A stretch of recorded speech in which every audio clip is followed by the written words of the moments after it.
আমার চ্যানেলে সবাইকে স্বাগত জানাই।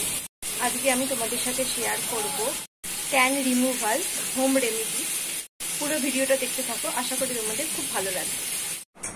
প্রথমে আমি নিয়ে নিয়েছি মুসুর ডাল বাটা আর হলুদ বাটা। এবার আমি নিয়ে নেব চালের গুঁড়ি।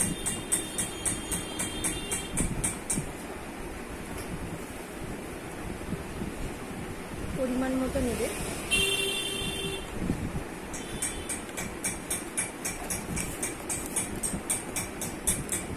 এবার আমি আলু ছেঁচে সে আলুর রসটাকে বের করে নিয়েছি।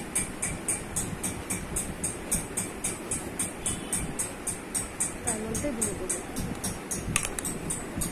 এরপর আমি ইউজ করবো ডাবরের মধু। এরপর আমি ইউজ করবো ডাবরের এই হানি।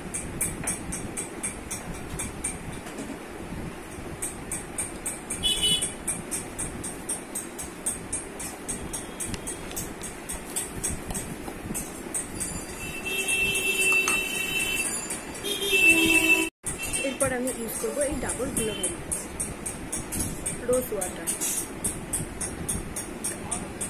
এরপর আমি ইউজ করবো এই অ্যালোভেরা জেলটা, পতঞ্জলি। এইবার আমি সব প্যাকগুলো একসাথে ভালোভাবে মিক্সড করে নেব। এই দেখো পুরো প্যাকটা তৈরি হয়ে গেছে। চলো এবার ফেসে অ্যাপ্লাই করি। ভালোভাবে ফেসে অ্যাপ্লাই করে নেব।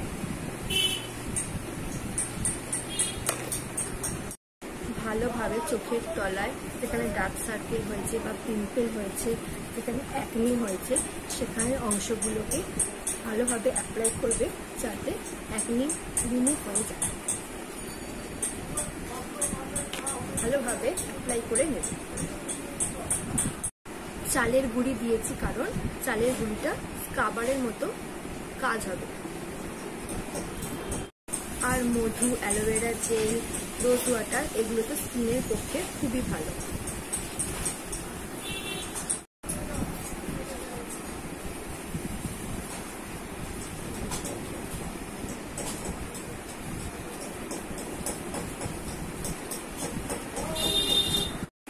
এরকম ভাবে সারা মুখে ভালোভাবে অ্যাপ্লাই করে নেব। পুরো মুখে আমার অ্যাপ্লাই করা হয়ে গেছে। এবার আমি এটা 10 মিনিটস মতো রেখে দেব। তোমরা যদি চাও কাঁচা হলুদ বাটা না ইউজ করতে, তাহলে মার্কেটে কস্তুরি টারমারিক পাউডার পাওয়া যায়, সেটাও গুলে তোমরা ইউজ করতে পারো। পুরো ফেসে গলায় ভালোভাবে অ্যাপ্লাই করে নিয়েছি। আমি যে কোনো প্যাকই একটু ঘনভাবে মাখি। তোমরা যদি চাও যে কত ঘন করে ইউজ করবে না, তাহলে তোমরা রোজ ওয়াটার দিয়ে একটুখানি পাতলা করে নিতে পারো। আর হ্যাঁ, মুখে ফেস প্যাক লাগানোর সময় কোনো কথা বলবে না, তাতে স্কিনে রিঙ্কেলস পড়ে যায়। ফেসটা ওয়াশ করে চলে এসেছি। দেখো স্কিনটা কত ব্রাইট লাগছে আর ট্যানটাও রিমুভ হয়ে গেছে। আলুর যে রসে সেটা ট্যানটা পুরোপুরি রিমুভ হয়ে যায়, সেটা তোমরা সবাই জানো। আলুর রস যদি তোমরা না দিতে চাও, তাহলে তোমরা টমেটো ইউজ করতে পারো। টমেটোও খুব ট্যান রিমুভ করতে সাহায্য করে। আমার ফুল ব্লগটা দেখে জানিও কেমন লাগলো তোমাদের। ভালো লাগলে লাইক করে দিও। আমার আরও ভিডিও দেখতে হলে চ্যানেলটা প্লিজ সাবস্ক্রাইব করে দিও।